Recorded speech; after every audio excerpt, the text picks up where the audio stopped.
Hello guys, good morning. So kayo po ba ay naghahanap ng isang property na meron ng mga kapitbahay and then at the same time, property po na along Barangay Road.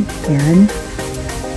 Kompleto rin po ito. So meron tayong source ng kuryente, meron tayong signal ng phone, and then meron din po tayong source ng tubig. So bago natin ibigay yung full details ni property, siyempre po as always, paki-like, paki-share and subscribe sa ating YouTube channel. And meron po kaming mga numero sa taas ng screen kung sakali magustuhan nyo po itong property i-offer natin for today. Ano po? So tara, let's go! Pasok tayo. Ayan, so bago tayo pumasok kay property, bigay ko muna yung full details nung road na dinaanan natin patungo dito kay property. Ano po? So dito kami galing, dyan sa way na yan, kung saan lalabas po tayo ng pinaka national road or provincial road, kung saan meron po tayong layo na nasa halos 4.5 kilometers. And then paglabas po natin yung pinaka provincial road, another 3 kilometers naman po para po makarating po tayo ng pinakabayan kung saan nandun na po yung bus stop natin patungong Manila. And then nandun na rin po yung ating munisipyo, palengke, simbahan. So kompleto na po. Yan, ano po, another 3 kilometers lang naman.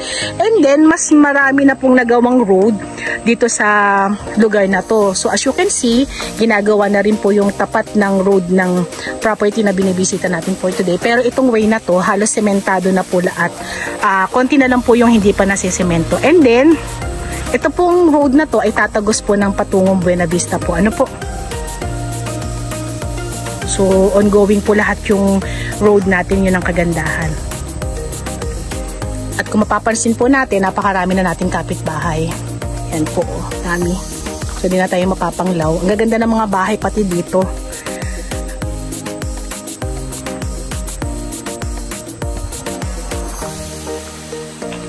So dito po yung pinaka property kung saan meron po tayong pinaka frontage na halos nasa 10 meters. So pasok na pasok naman po yung ating sasakyan. Kung mapapansin din po natin yung bahay na yan, yan po ay kabilang po dun sa pinakakabuuan po ng property. Ano po? Dahil ito po ay nasa 3 hectares noon, pero ngayon po ay 1.5 hectares na lang po yung binebenta natin kasi ito pong part na to ay nakabilang po dun sa 1.5. So hinati po si 3 hectares. Bali nandito na po si 1.5 and then ito po yung ating 1.5 na i-offer natin for today. Ano po? So papasok po yan dun sa may pinakalubog. Ayan, so this is it. Nandito na tayo sa may pinaka maraming tanim na part ni property. Ano po? So bubungad na sa atin agad-agad itong mga puno ng rambutan. Meron tayong guyabano. Iisa-isahin natin yan.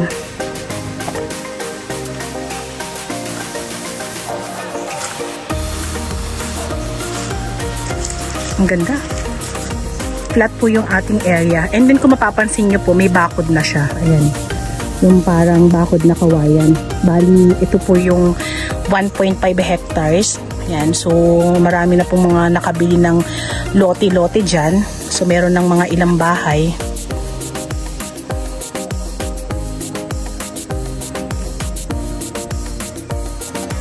So, parang sinabdivide kasi nung may-ari yung 1.5. Madami na nakaabil.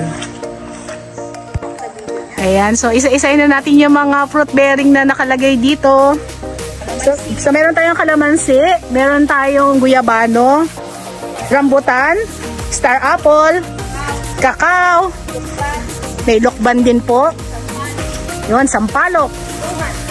Yan, duhat, favorite ko yan. Ano pa? Ito yung sampalok, oh. Nabanggit ko na, guyabano. Ano pa? Saging.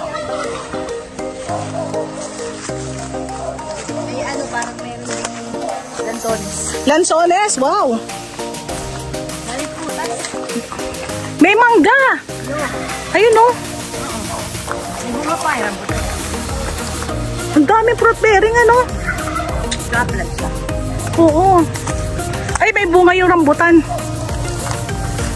May bunga yung rambutan. Ayun yung ano natin, yung star apple. Ang daming mangga dito. Ang ganda. Wala ka na pala itatanim dito eh. Punong-puno. May saging din. So estimated natin yung puno ng saging natin maglalaro sa nasa 200 kapuno, and then ito po ay naglulukad ng halos nasa 1,500 kabuo, ano? Yan, may dating kulungan din ng baboy. And meron tayong source ng tubig dito, ha. So pinutol na lang nila. Meron kasing gumagamit. Ang ganda! Ang ganda ng property. Uy, may mga dalandan pa dun. Talaga?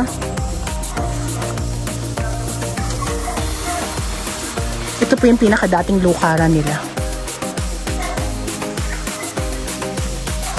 May lansones nga.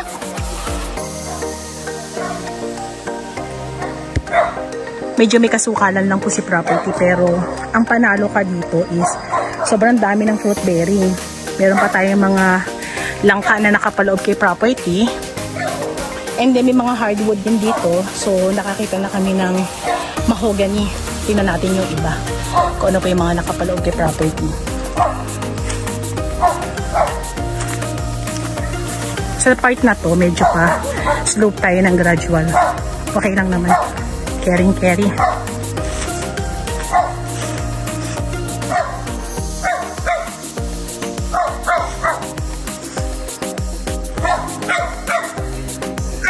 Ayun na po yung pinakakalsada po natin. Ano po? Cemented road. Ayun na siya.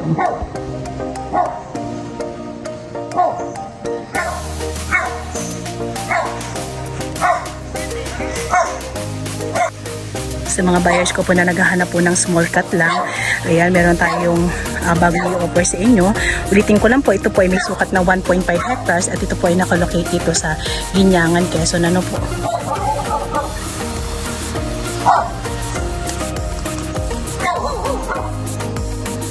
Ay, ang daming bunga ng niyog. Panalo eh. So, ganito kaganda mamunga yung mga niyog dito. Ayan. So, meaning, napaka-healthy nung ating soil. Kagandahan sa mga ganitong cut lang ng lupa, kayang-kaya natin linisin.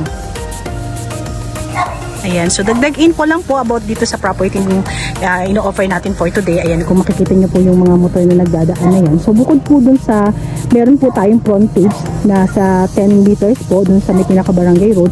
Tayo po ay meron ding right of way na tinatawag. Ano po? So, from the road hanggang dito po sa kinatatayuan ko, so pwede tayo dumaan dyan kasi may mga nagdadaan po dito. So, meron po tayong halos nasa 50 meters po na right of way.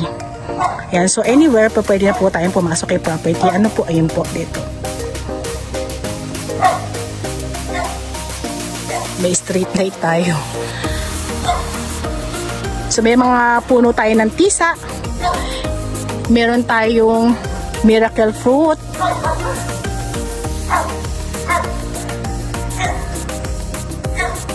Sagana si property sa laman.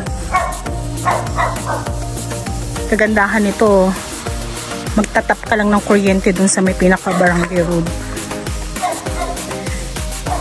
Ito po yung lalakaran natin, ay sako pa rin yung property. Ano, dito meron po tayong nasa ilang pitak ng baboyan yan? Pito? Ilan yan? Baboyan na yan? Siyam. Okay. So meron tayong siyam na slot na pa pwede natin pag-alagaan ng baboy. Ay, ang daming kayo nito. May puno tayo ng ano, yung puno ng tisa. Mga hardwood yan. Ay, grabe naman sa puno ng niyog. Ang daming bunga. Kaya naman po dun sa mga puno ng niyog natin, medyo may kababaan po. Ano po? So meaning, matagal-tagal pa natin ito pakikinabangan.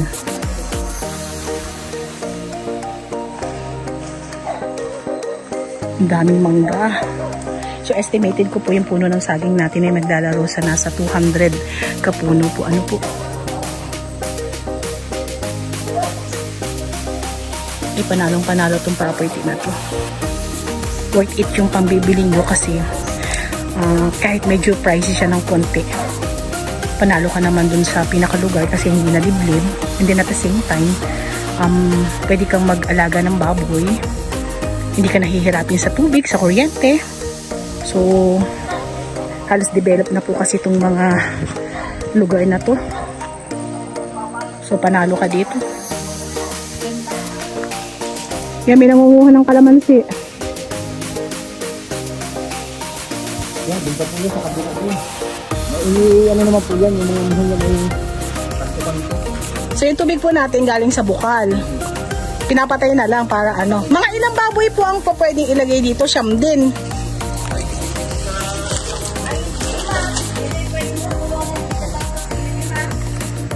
Bagong gawa siya, no? Ito po yung pinaka-tubig natin, kung saan yan nga po ay galing sa bukal. So, may hose naman. So, continuous yung tubig ng galing po sa bukal, hindi siya naiigahan. Tapos, bagong gawa pa yung kulungan ng baboy.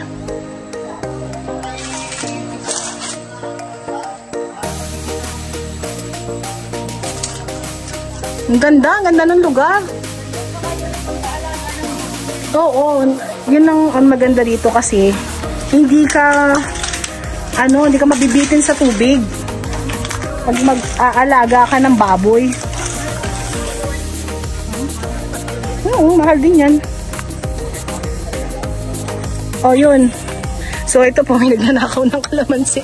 Sa dami ng bunga ng kalamansi, kinukuha na lang nung kasama natin. Ang daming mangga. Siguro yung mangga, estimated po natin, hindi lang siya nasa 10 piraso. Hihigit pa pag namunga yan. Ayan, meron tayong mga suha dun sa part na yun. Anong puno ito? Ang daming hardwood, hindi ko kilala. Anunang. Anunang? Anunang ha? Ilang ubat din ha?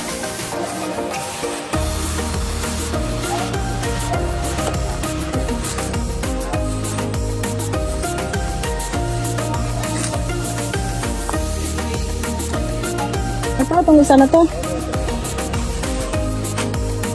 Sapa, nasaan? May sapa dito. Nakapaloob siya sa property. So sakop natin yung sapa. Ang lakas ng lagaslas ng tubig. Nakakatakot man yata. Ay hindi, kala ko malalim. Dinig na dinig yung lagaslas ng ano eh. Ang dami nating puno ng kawayan.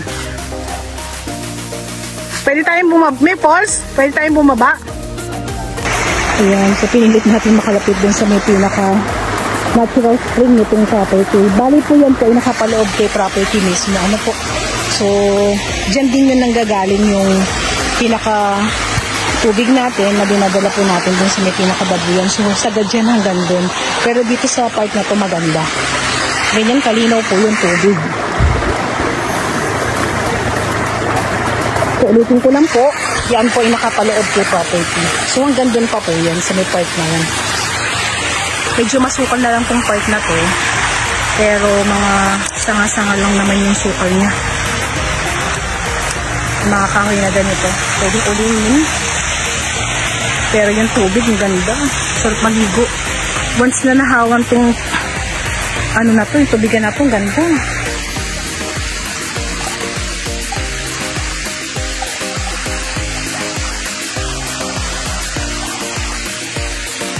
Kompleto si property.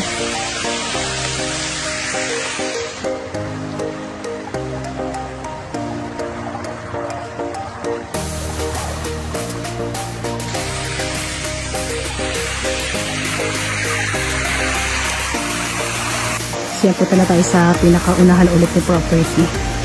Bali, pakita ko lang din po ulit sa inyo yung pinaka-itsura ng tabi ng sapa na in-vlog natin for today. Ayan, ganito ka sukal pero madaling linisin po yan.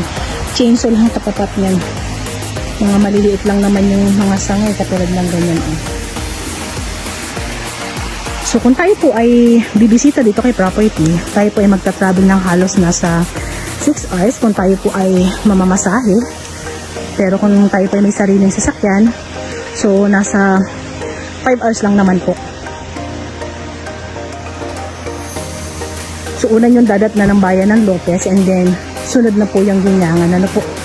So ito rin po yung pauwi ng patungong Tagkawayan.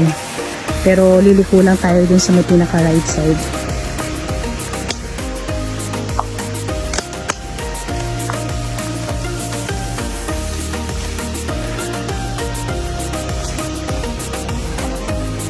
Ayan, so nandito tayo sa part ng pinakalikod ni property kung saan ang daming puno ng niyog and then mga hardwood. Medyo masukal na dito sa may pinakalikod. Pero okay pa din siya. Yung pinaka-tray ng lupa niya, ito yung nagustuhan ko. Kasi hindi ko rin naman type yung 100% flat na flat. Yung mga ganitong tray na medyo pa-slope ng konti and then may flat. So hindi tayo may istakan ng tubig kung sakaling maisipan natin magtanim kay property. Ano po? Ito lang yung kagandahan ng mga saktong-sakto dun sa mga gustong magtanim. Yung pinaka-tray niya okay na okay po. So meron din tayong mga puno ng bayabas. Ayan.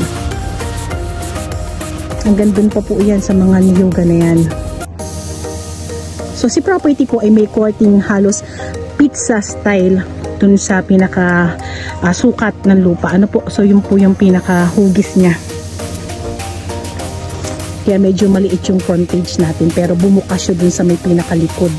Pero okay lang naman, ang ganda. Ang ganda po ng property, panalong-panalo ka rito. Sa mangga pa lang, estimated ko 10 to 15 pieces na mangga meron dito.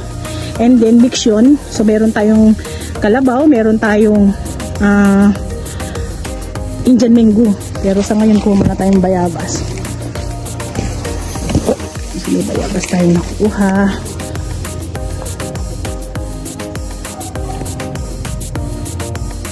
And dito tayo sa may pinakalikod ulit kung saan marami tayong makikita mga puno ng langka. Bali yan daw po yung part na langkaan.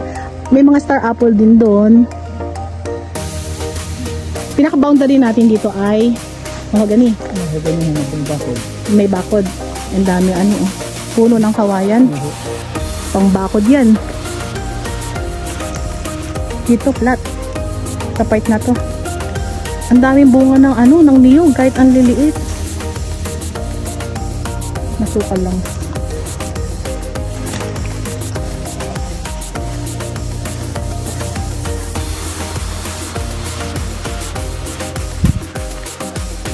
Ang lalaki na ng puno ng star apple.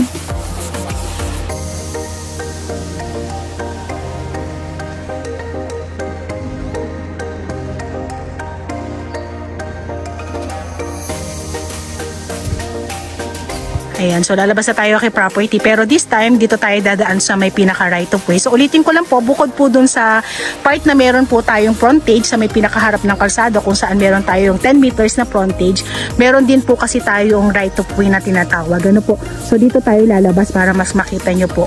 So maganda yung pinaka-tray ng lupa kasi halos pantayan lang. So dito din po ay pwedeng ipasok ang sasakyan. Ayan, so dito tayo lalabas. So habang lumalabas tayo kay property, kung sakali magustuhan nyo po itong 1.5 hectares na nakalocate dito sa Ginyangan, Quezon, pwede nyo po kami i-message sa aming WhatsApp and Viber na nasa inyong taas ng screen. Ano po? And then ulitin ko lang po, tayo po ay TCT title. And then, nahati po ito sa gitna. So 1.5 hectares is napatitlean na po ng kabilang nakabili. And then natira na lang po is 1.5 hectares. And then patay na po yung totoong nasa titulo. So, buhay naman po yung second owner. So, wala naman tayo magiging problema kasi hindi naman po napatransfer nung second owner itong property. So, wala naman po magiging problema kasi pipirma naman po yung mga nagmana doon sa nasa title po ng lupa. Ano po? So, okay naman sa kanila. So katunayan, yung isang nakabili ng 1.5 hectares, napasalin na nila sa kanilang pangalan. So meaning po talagang walang naging problema yung ating dokumento. So yun, nalabas tayo dito sa right of way.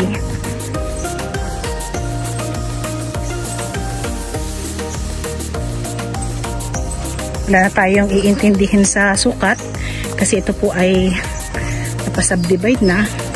So hindi na tayo magpapasukat. Dito tayo sa pinaka-road. So by the way, it's me again, Olive, dito po sa Greenfield Realty. Yan, grab nyo na itong mga ganitong klase na property. Super ganda. Panalong-panalo ka sa mga fruit bearing.